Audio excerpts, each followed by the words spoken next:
Relationship and family counselling में सीखे गए अपने सारे अनुभव को आप लोगों के साथ साझा करने जा रही हूँ। इस कोर्स में हमने कई विषयों पर चर्चा की। Relationship, parenting style, discipline, attachment style, NIC, 4 horses, family counselling, societal thoughts. इन सभी अनुभव को मैंने सबसे पहले अपनी रोजमर्रा की जिंदगी में शामिल किया। जैसे कि मैंने अपने व्यवहार में धीरे धीरे छोटी छोटी चीज लेकर के आई। जैसे मुझे पहले हर बात पे, छोटी छोटी बातों पे बहुत ही गुस्सा आ जाता था। मैं बहुत ही ज्यादा गुस्सा किया करती थी।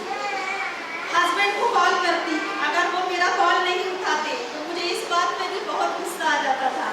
चाहे उन्हें घर जल्दी आना है और वो घर नहीं आते थे तो इसमें भी मैं उन पर गुस्सा करने लगती थी। बच्चों पे भी कोई भी छोटी बड़ी बात होती उस पर गुस्सा करने लगती थी। फिर मैंने सोचा कि मैं इतना ज़्यादा गुस्सा क्यों कर रही हूँ। ये कोर्स के दौरान हमें ये बताया गया कि हम अपने गुस्से को कैसे कंट्रोल करें, कैसे अपने बिहेवियर में चेंज लेके आए।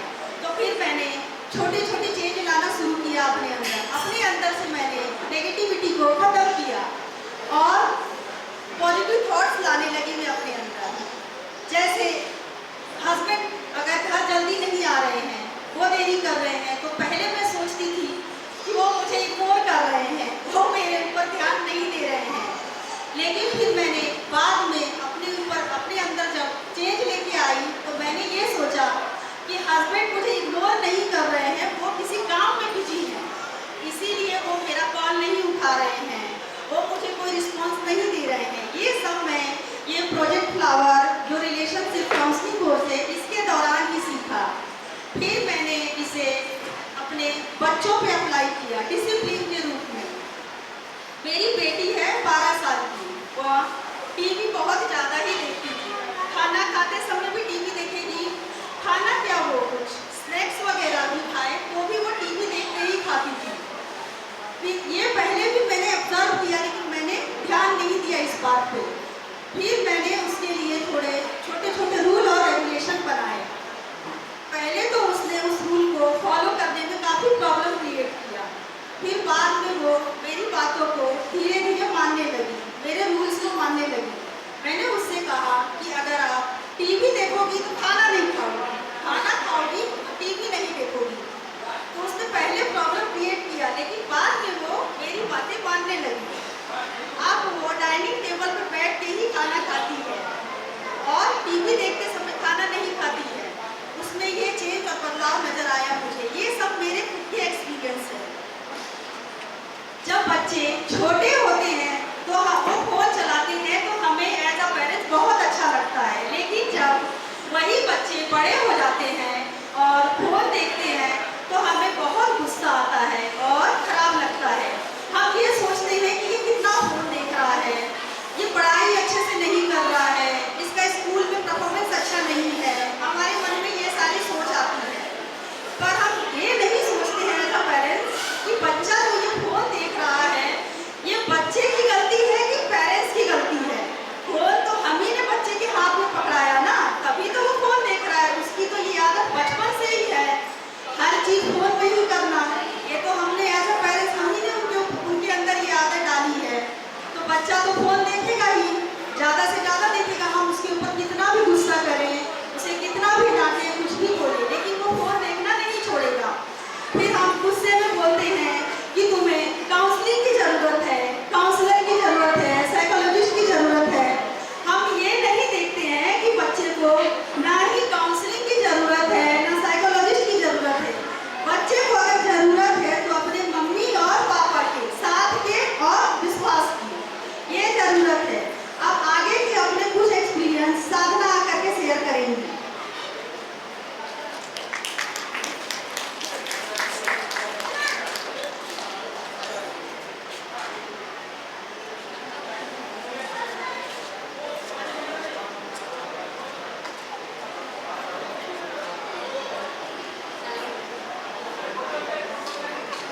मेरा प्यार भरा नमस्कार सभी को, रिस्पेक्टेड सीओ मैम और यहाँ पे उपस्थित सभी बहनों को एंड सभी ऑफिसर्स हैं। आज मैं फ्लावर प्रोजेक्ट के तहत जो सीखा और अपनी लाइफ में अपनाया आप सबके साथ साझा करना चाहती हूँ। इस कोर्स के तहत हमने बहुत सारे टॉपिक कवर किए, जैसे पेरेंटिंग। पेरेंटिंग का मतलब बच्चों की परवरिश कैसे होती है।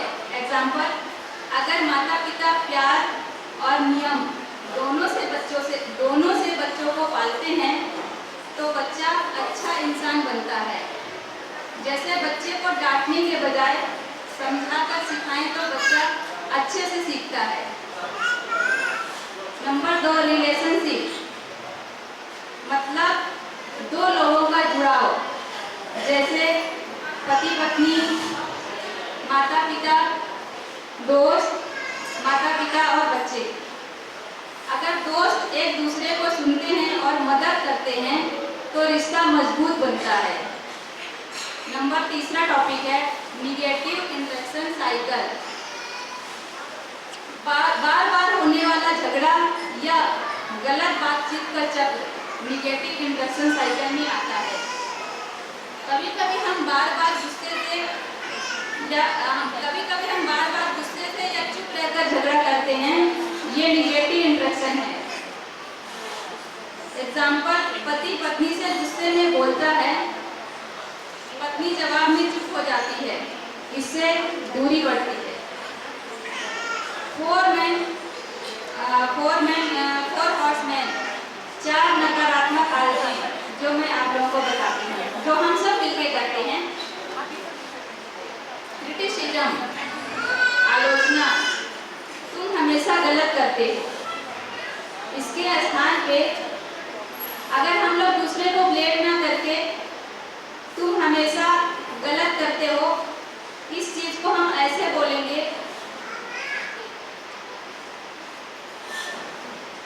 एक एग्जांपल मैं आप सबके सामने लेती हूँ। मैं थक चुकी हूँ ये बोल कर कि तुम अपना जूता अपने शू स्टैंड में नहीं रखते हो। हर कोई ये चीज़ फेस करता है, लेकिन इसी चीज़ को अगर ऐसे बोला जाए कि मुझे बहुत अच्छा लगेगा अगर आप जूता स्टैंड में रखोगे। और ये एग्जाम्पल नहीं, मैं रियल लाइफ में अपनी 4 साल की बेटी के साथ किया।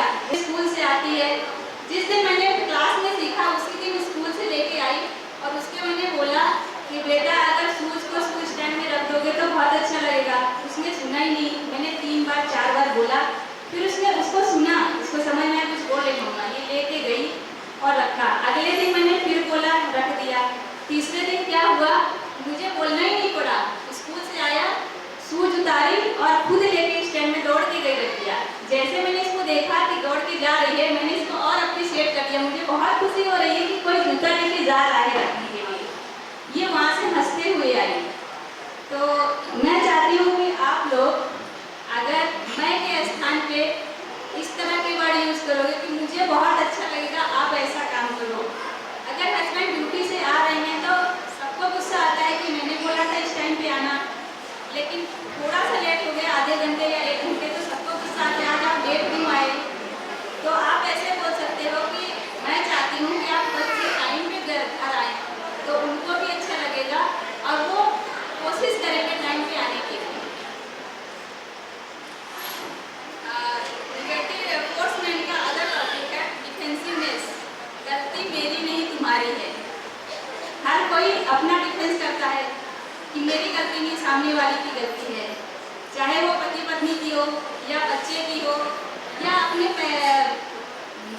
सास ससुर के साथ हो, हमेशा गलती दूसरे की निकाली जाती है। कंटेम, तिरस्कार, इनसे अच्छा कोई और कर लेगा।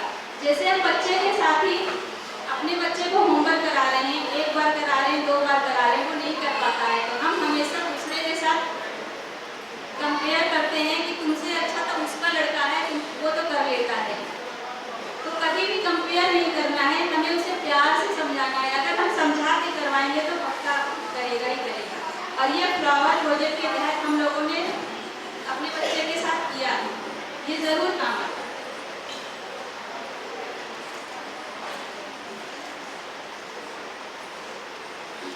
स्टोन वॉलिंग मतलब चुप रहना, दीवार बना देना, बात ही नहीं करना। जैसे मैं आप लोगों के सामने एक एग्जाम्पल प्रस्तुत करती हूँ। पति पत्नी सुबह बात करते हैं। पति अपनी पत्नी से बोलता है कि करवा चौथ आ रहा है, आज शाम को ड्यूटी से जल्दी आ जाऊँगा, तो हम मार्केट चलेंगे, तुम्हारे लिए एक साड़ी खरीदूँगा। पत्नी बहुत खुश हो जाती है। वो पूरा दिन घर का काम करती है और शाम जैसी होती है 6 बजता है, वो तैयार हो जाती है और वेट करती है पति का कि मेरे हस्बैंड आने वाले हैं। लेकिन क्या होता है, वो लेट हो जाते हैं। वो फ़ोन जैसे 6 बजता है, 6:05 पे फ़ोन करती है कि आप कहाँ हो। थोड़ा उसको गुस्सा आता है, आप कहाँ हो, आपने बोला था कि प्रॉमिस किया था कि मैं जल्दी आऊँगा घर और लेके चलूँगा मार्केट। तो उसको गुस्से में फ़ोन पे बोलती है आप कहाँ हो, जल्दी आओ। हस्बैंड बोलते हैं बस मैं आ रहा हूँ 10 मिनट में। लेकिन वो 10 मिनट 20 मिनट हो जाता है। उसके बाद वो दोबारा और ज़्यादा गुस्से में कॉल करती है, कहाँ हो, कब आओगे, आपने प्रॉमिस किया था। हस्बैंड की मीटिंग चलती रहती है, वो फ़ोन कट करके रख देते हैं। इसके बाद वो 1 घंटे बाद घर आते हैं। जैसे 1 घंटे बाद घर आते हैं तो बीवी का गुस्सा तो आसमान पे चढ़ जाता है। वो खुश होकर घर आते हैं, बोलते हैं चलो अभी तो टाइम है, अभी तो 8 ही बजे हैं, हम मार्केट चलते हैं। पर उसका गुस्सा तो हाई रहता है, वो कुछ जवाब ही नहीं देती है, बोलती नहीं है। वो कितना भी बोले, 2-4 बार बोले, लेकिन उसने जवाब नहीं दिया। ठीक है, पूरी रात ऐसी कट गई। अगले दिन हुआ, फिर उसने बोला ही नहीं। तो ऐसा करने से अगर एक चुप रहता है तो हमारी जो पर्सनल लाइफ है वो किनारे पे आ जाती है, मतलब रिश्ता कट होने लगता है। और इस रिश्ते को बचाने के लिए फिर आदमी किसी और को बोलता है, किसी और को बोलता है, तो लोग या तो क्रिटिसाइज करते हैं या कोई अच्छा लोग मिल गया तो वो आप ही बोलेगा कि आपको बात करना चाहिए। तो इसमें क्या है, अगर हस्बैंड घर आया, उसने आपको बोला कि मैं लेट हो गया, तो हमें समझना है ठीक है हस्बैंड लेट हो गया तो मुझे अब उसके साथ हो लेना है, तुरंत उसकी बात को मान लेना है, गुस्से को बढ़ाना नहीं है, हमें खुद अपने गुस्से को काबू करना है। फ्लावर प्रोजेक्ट के तहत हमें ये सिखाया गया कि हम खुद अपने आप को सक्षम बना सकते हैं।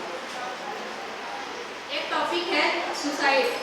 जब इंसान बहुत अकेला और निराश महसूस करता है तब वह आत्महत्या के बारे में सोचता है, लेकिन यह समस्या का हल नहीं है।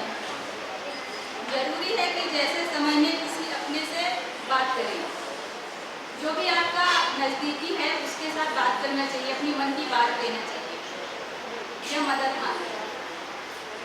अब इन सभी का कोई कुछ एंटीडोट भी है जो मैं आप लोगों को साझा करना चाहती हूँ। जैसे आलोचना की जगह प्यार से बात करें, अपनी गलती को मानें, जहाँ हमारी गलती है वहाँ एक्सेप्ट करना सीखें, इससे झगड़ा नहीं होता है। एक दूसरे का सम्मान करें, चुप रहने की जगह शांति से बात करें। जो मैंने स्टोरी सुनाई थी, अगर उस स्टोरी में वाइफ बात करती शांति से तो उसको पता चल जाता कि मेरे हस्बैंड बहुत बिजी थे और मेरा मार्केट जाने से ज़्यादा जरूरी था उनका ऑफिस। जैसे मैं आप लोगों को एंटीडोट से एग्जाम्पल देती हूँ, तुम हमेशा देर से आते हो की जगह आप बोल सकते हैं, मैं तो वो एग्जाम्पल दे सकती हूँ। इन्हीं शब्दों के साथ मैं अपनी वाणी को विराम देती हूँ। Thank you.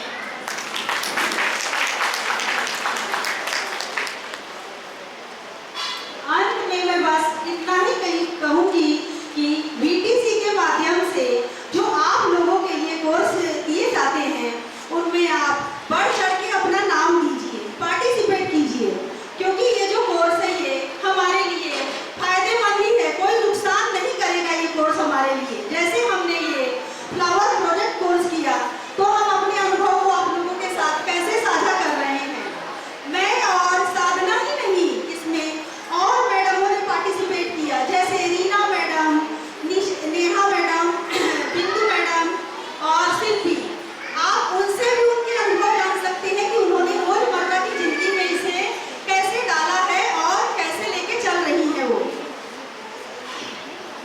सीओ मैडम को तहे दिल से धन्यवाद करती हूँ कि उन्होंने मेरा नाम इस कोर्स के लिए दिया। Thank you so much ma'am.